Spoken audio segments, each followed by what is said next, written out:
Bernadita Inocencio po. Bakit ka lumapit dito sa uh, abogado?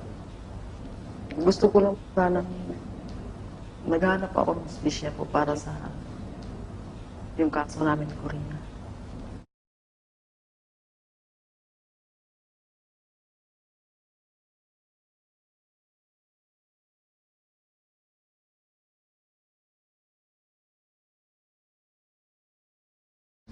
Kasi hindi naman ako nabugbog dahil sa trabaho. Nabugbog po ako doon sa pag-boyfriend niya ng sabay-sabay. 3 po kasi niya. Gano'ng katagal na trabaho?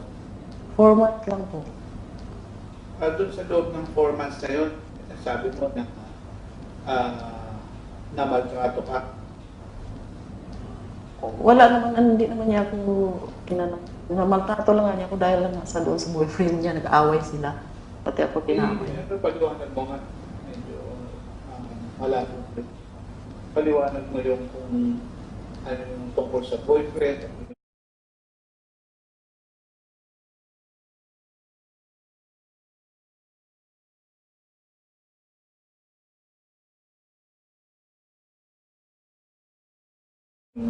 Kasi po si Paul Aquino, ano niya yan, ng ka-live-in partner niya po.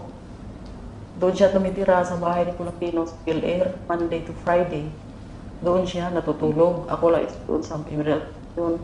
Umuwi lang siya doon pag nagkikita ulit sila ni Frederick. Yung Jimenez ang apelido pag umaakyat doon. Kasi nakalat sa ibaba Jimenez ang apelido.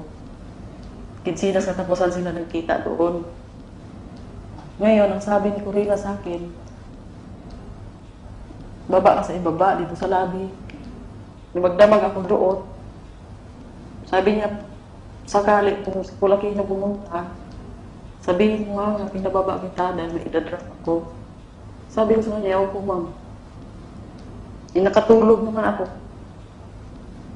Ilang beses nangyayari pag ganitong pangyayari? Pinapag ba pag dumadating yung si Frederick doon? Maraming bisis po. Maraming bisis na kaso lang. Wala na siguro tiwala si Paul Aquino sa kanya.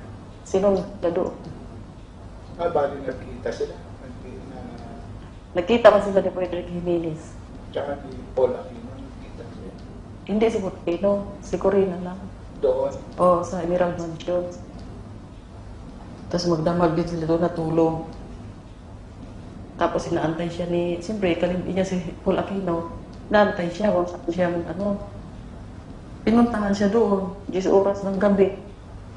Pag niya, nakatulog ako, hindi ko nabatagan si Paul Aquino, akyat na pala. Pag akyat niya na sa taas, nakita na niya yung kama. May may 2 plato na doon, may mga alak, 2 inuman alak, isa sa lahat. Tapos may panty pa nakalukot sa kama. Di masama yung niya. Isip niya, si kalibin siya. Pagpasok, pinutusan niya ako sa dito. Sino nagputusan niya? Si Paul Aquino. Ano sabi niya sa'yo? Sinungaling. Kasi pagtanggol ko sa akin, pala nakita na nasurvey na lahat doon sa kwarto. Tapos, ano nangyari? Yun, nangyari yun. Wala na, umuwi na muna siya doon sa kanilang Bel Air nila, dyan sa bahay. Pagdating niya doon, si Corina andun na sa Bel Air. Balik tayo dun sa Bel Air, yung pananakit sa'yo. I-detalye mo nga kung paano nangyari. Yung pananakit. Pananakit sa'yo dun sa Bel Air. Yun nga, nag-away nga sila ni Paul Aquino. Yung pag-away nila, ginagamit ng pangalan ko ni Paul Aquino na sinabi ni Edith ganyan. Yun. Yun lang narinig ko. Sabi ni Edith ganyan. Sabi niya, yun, si Corina, agad, chinilas niya kagad, sinampal kagad sa mukha ko. Akala siguro niya, may kinuwin ko siguro, Paul Aquino, yung pag-akala siguro noon. Pero wala naman akong kinukwento kay Paul Aquino. Hindi niya alam na si Paul Aquino mismo ang nakaano sa kanya. Huli. Doon sa Emerald Mansion na nakita ni Paul Aquino. Tapos gumagamit lang siguro si Paul Aquino na ako. Hindi niya alam na Pati ako madadamay dyan sa ano nila. So ano nangyari? Pagka hampas sa'yo sa tsinelas, Yun, paghampas nga yung tsinelas, di, anong ginawa ang mo? sakit, namula talaga, sabi, ano talaga ako siya, kunin ko na lang yung sweldo, paalis na lang ako. Tapos, Yun, pag sabi kong ganyan, lahat dinampot, may bato sa akin. Tapos sabi ko, sus, mamatay ako rito. Kailangan lalaban talaga ako rito. Yung lapitan ko sana naman, sabunutan na lang kami ba. Lumapit sa Aquino. Ginanyan nga ako. Kaya natihaya ako tumba. Tapos napaihi ako. Yun, kaya yung binuhat niya ako. Tapos binalandra doon sa hallway. Binuksan yung pinto, tapos binalandra ako sa hallway. Tinamaan ako sa ganito, oh. Yun. Talang nung mga dada sa kabila, pagbukas nila sa pinto, umiyak na lubuan. Yun, hinilang kanilang naghilang. saan ang tama? Ito. Tapos hinila ko sa at tinago ko sa ilalim ng kabinet.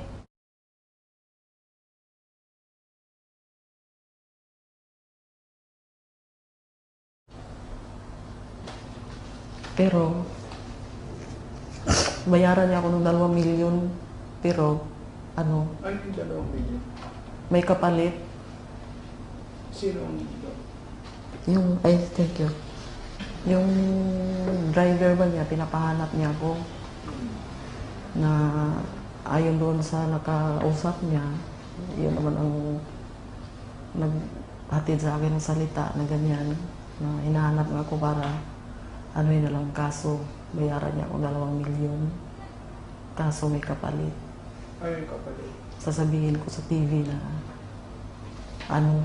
na hindi ko sasabihin sa TV na binayaran niya akong 2 milyon, pero mayroon siyang iutos sa akin na yun ang sasabihin ko sa harap sa TV na ko no. Yan ang naging reaction mo doon? Nung nagsalita siya ng gano'n, bahala na wala akong 2 milyon. Kahit na pobre akong tao, ayaw ko nung nasabing magnanakaw ako. Ang sakit naman yung sabihin, para may sakit na kitong nun. Okay lang na maghirap ako. Hindi naman ako sanay sa marami, hindi naman ako nasanay sa marami akong pira. Nasanay naman ako sa pira maliliit. At least, nabubuhay ko ng anak ko sa magandang paraan. Kay magkaroon ka ng maraming pira. Nya, buong mundo nakakaalam ang ganyan ka. Paano na yung mga kakilala ko? Ay, ganyan pala yung si ang galing naman niya, bahala na, wala akong pira. Parang sinasabi mo, ang kapalit ng 2 milyon, aaminin mo. Aminin ko. Yung mga kasong inanin mo. Sasabihin ko na na patawarin mo ko, Corina, nagawa ko yung ginawa ko. Ganyan ba, parang kanya nga, ang kinin ko ngayon, nakakaw ko yung mga ganyan. Hindi na bali. Total, hindi naman ako nangingilig. Magkikita akong pera. Hindi mo ko sanay sa kahit marami akong pera, kahit wala akong pera, parehas pa rin ang ko.